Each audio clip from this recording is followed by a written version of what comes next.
Merry Christmas po sa ating lahat at Merry Christmas din sa mga Casimero fans, sa mga boxing fans. Congratulations na agad kasi yung isa pong pinaka-problema at laging question mark kay Casimero ay nakuha niya na po ang kanyang timbang.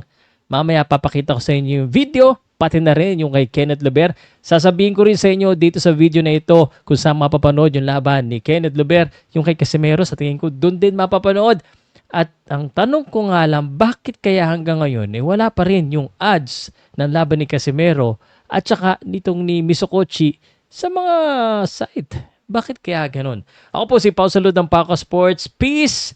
And whether you hate me or you like me or you're a Casimero fan or hater, para po tayong boxing fans, di ba? Okay. Anyway, pakita ko na sa inyo yung video nito.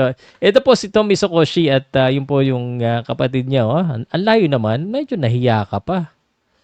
Ayan. So, ito yung timbangan. Ito po yung official weigh-in. Dapat closed door ito pero may mga picture, nagbi-video, nagpalakpak sila. Nag-posing dyan si Misokoshi at ibig sabihin, pasok ang timbang. Samantala, si Jason Casimero at saka si Janrel Casimero. Yan na si Janrel. Mukhang okay naman ang timbang ni Janrel. Di naman namumula ang mata. At mukhang maganda. Pero si Jason, oh, layo. Oh. Nahiya ka pa, Jason. Dahan-dahan. Dahan-dahan. Hindi pa siya pumapalakpak kasi last time na pumalakpak siya, na-criticize siya dahil sa pagpalakpak niya. At ang nakakatawa dito, kung napanood niyo po yung video, pinost ko to Panoodin niyo po separately. Kinilig yung mga tao sa timbang ni John Del Casimero. Nakakatawa lang. Kasi alam ng tao na syempre, yun yung isa sa problema ni Casimero at nakuha niya. So, congratulations na agad in advance. Pero panoodin muna natin kay Kenneth Luber.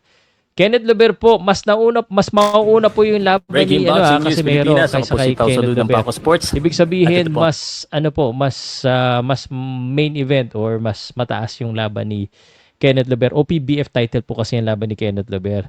At ang mga kalaban niya, si Ayati Sailike ng China, na nakuha rin ng timbang yung si Jerry Peñalosa. By the way, the video is brought to you by Jerry Peñalosa, courtesy of Jerry Peñalosa. Alright, pag-usapan na natin, okay?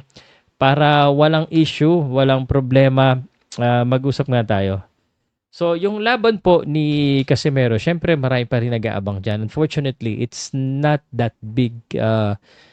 Kumbaga, 8-rounder po. Yun po yung katotohanan dyan. Pero ang totoo din, kaya na sinabi ko sa inyo, hindi na kayo dapat kabahan. Matik, Casimero na mananalo dyan. Ayaw ko naman matalo si Casimero dito dahil pag natalo siya dito, yun yung tunay na siguro kasi nung isang araw, nagsabi ako nakatapusan na. Siguro katapusan ng high level career niya. Ibig sabihin, yung panahon o yung pag-asa na makabalik sa taas, medyo tapos na talaga yan pag matalo pa siya dito ni Tom Misakoshi. Pero yung career niya sa boxing, tsaka sa pagbablog, tsaka kasikatan niya, hindi basta-basta matatapos yan. Kasi naman, syempre, pinag-uusapan pa rin siya ng tao. Kumbaga, whether you like him or you hate him, you still watch him. And meron may hate sa kanya, meron may gusto sa kanya. So, hindi pa matatapos. Yun po yung totoo niyan. So, if he loses here, he might still get a fight. May mga exhibition, may mga kung ano-ano mga klase ng mga laban pwede pa. Pero yung high level, medyo mahihirapan na po talaga siya makabalik yan or pwedeng yun ang tapos. So, kailangan po manalo ni Janel Casimero dito at I think mananalo siya by knockout. Malabo na naman talaga. No? Kahit hater ni Casimero, kahit sinong hater ni Casimero, walang magsasabi na mananalo yung Tommy Sukochi. Unless talagang suwablay na naman sa condition o sa training ito. At again, wag na natin gawin rason yung takbo-takbo. Ha? Okay? So, one more thing. Let's look at the ads, kung may ads na ito sa Arena Plus. Kasi last time I check, wala pa rin na ano na nga ako, bakit ganun? Isa po sa pinakasikat. Allegedly, sabi ng mga tao. Pero, yan. But tingnan natin yung boxing, ha? Boxing. December 27, Casimero. Dito naman kay Yabuki. Pero kay Casimero, wala pa rin. Baka sa ibang site. Pero, the good news is, and so I heard, no? Arena Plus is supporting Kenneth Luber.